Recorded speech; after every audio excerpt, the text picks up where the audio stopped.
Steve the Hurricane, and I just spent 2 days teaching all these people how to blow away the competition.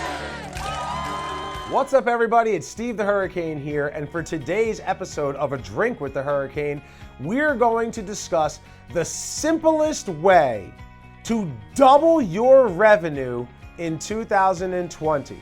So definitely raise your glass and let's toast to your success in this episode. Cheers.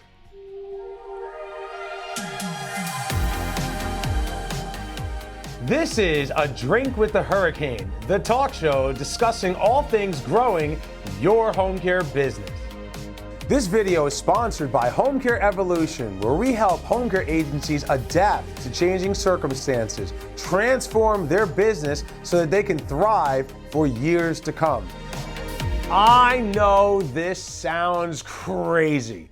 Steve, you're gonna tell me how I can double my revenue, but it is not crazy and it is not as difficult as you may think it is. So first, I'm gonna tell you what it is we have to do, and then I'm gonna share with you how you have to do it so that you can begin your journey of doubling your revenue this year and beyond.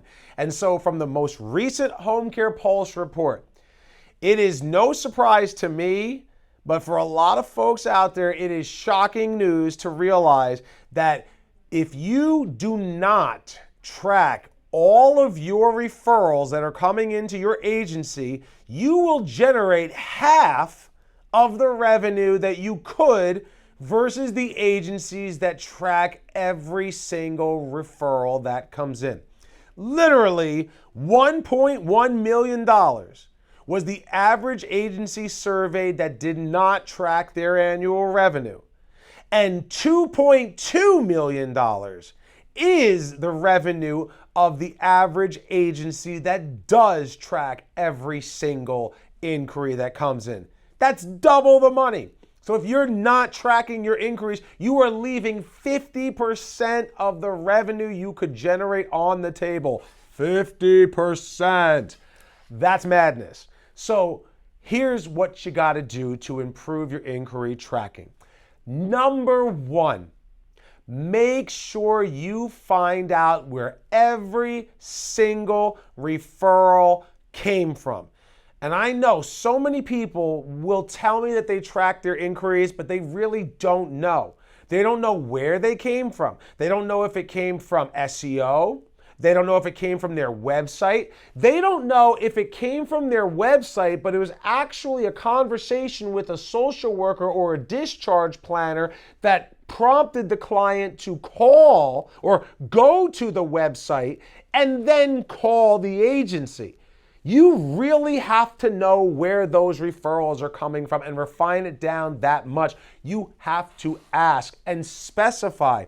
Is it you went to our website or what caused you to go to our website? Because if it's coming from a referral source, you need to go back and follow up on it. That's going to help you to get more qualified leads. Qualified leads convert at a higher rate and stay on services longer than non-qualified leads. You also want to track the non-qualified leads as well, which I'll say is the second tip here. A lot of folks only track qualified leads. That's a mistake. You know why it's a mistake? Because say I'm part of a franchise and I can only service this geographic area right here, and a referral comes over here outside of my territory. Well, I'm not going to track that because that referral really isn't for me. I had to give that to my neighboring franchisee.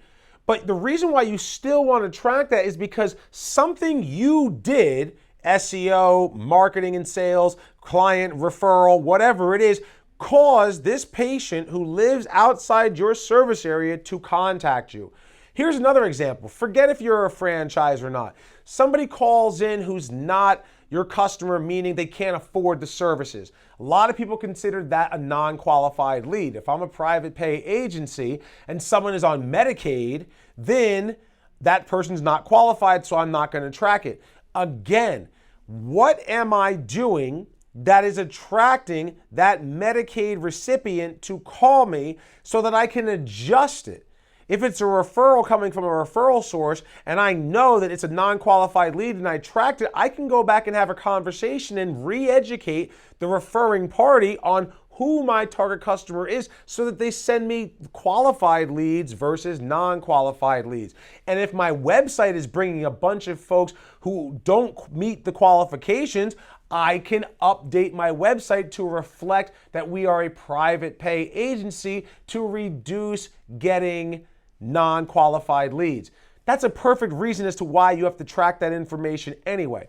The third thing you want to do, and the final thing you want to do, is role play, role play, role play. Every quarter, you should be role playing and secret shopping your agency.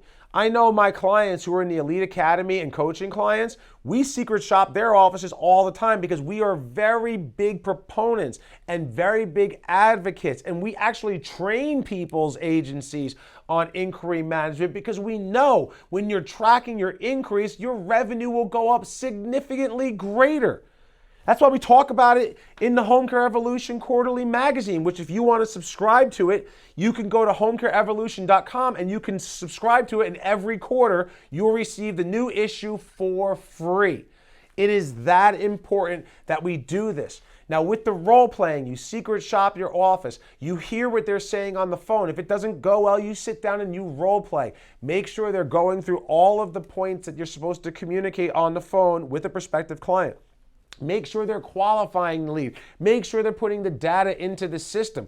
At the end of the year, you should have accurate statistics. When you have accurate statistics, that will tell you where to spend your money, where to spend less money, and how to budget your business much better for years to come, year after year after year. I can't stress this enough. It is literally 50% less revenue if you are not tracking your inquiries. So the tip, track your inquiries, do these 3 things that I'm saying, and I promise you, you will blow away the competition. So folks, I'm Steve Hurricane, and I spent 3 days teaching all